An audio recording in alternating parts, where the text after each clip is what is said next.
بسم اللہ الرحمن الرحیم. السلام علیکم. I am Miss Sumeera Nisar. Hope you all will be fine. پھول ہیں صحرا میں یا پریاں کی تار اندر کی تار، پھول ہیں صحرا میں یا پریاں کی تار اندر کی تار، اودے اودے نیلے نیلے پیلے پیلے پیرہن.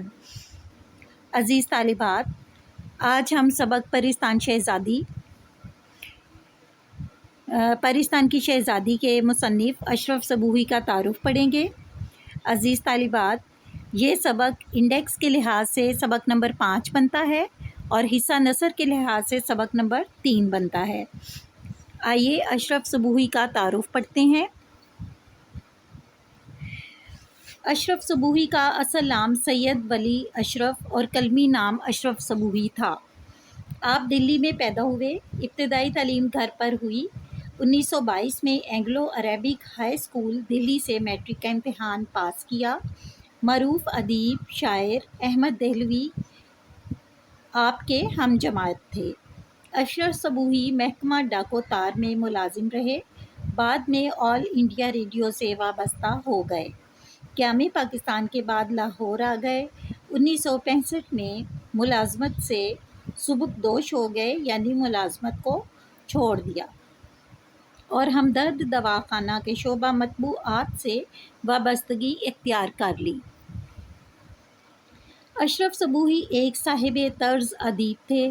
اردو زبان خصوصاً دلی کے مختلف طبقوں کی بول چال اور وہاں کے روزمرہ اور محاورے پر پوری گرفت رکھتے تھے. انہوں نے بچوں کے لیے کہانیوں کی درجن بھر کتابیں بھی لکھیں جو بہت مقبول ہوں. ان کی تصنیفات میں دلی کی چند عجیب ہستیاں، غبار کارواں، جھروکے، سلمیٰ اور بن باسی دیوی شامل ہیں. اشرف صبوحی نے چند انگریزی زبانوں کا ترجمہ بھی کیا. اشرف صبوحی نے چند انگریزی کتابوں کا اردو میں ترجمہ بھی کیا. عزیز طالبات، امید ہے آپ اشرف صبوحی کی حالات زندگی کو بہت اچھی طرح سے یاد کریں گے اور ان کے مختصر سوالات بنائیں گے. مثال کے طور پر، اشرف صبوحی کی تاریخ وفات کیا ہے؟ اشرف صبوحی کی تاریخ وفات 1990 ہے. اشرف صبوحی کی تاریخ پیدائش کیا ہے؟ اشرف صبوحی کی تاریخ پیدائش 1905 ہے. اشرف صبوحی کا اصل نام کیا ہے؟ اشرف صبوحی کا اصل نام سید ولی اشرف ہے. اسی طرح آپ کہاں پیدا ہوئے؟ آپ دلی میں پیدا ہوئے.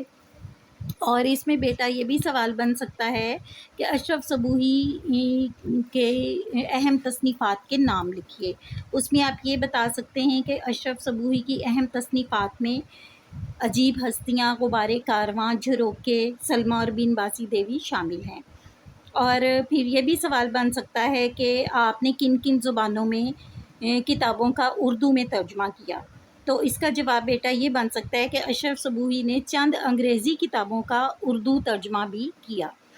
امید ہے کہ آپ کو سبق کی اچھی طرح سے سمجھ آ گئی ہوگی. تھینک یو سو مچ. جزاک اللہ خیر منہ. اللہ حافظ. Take care.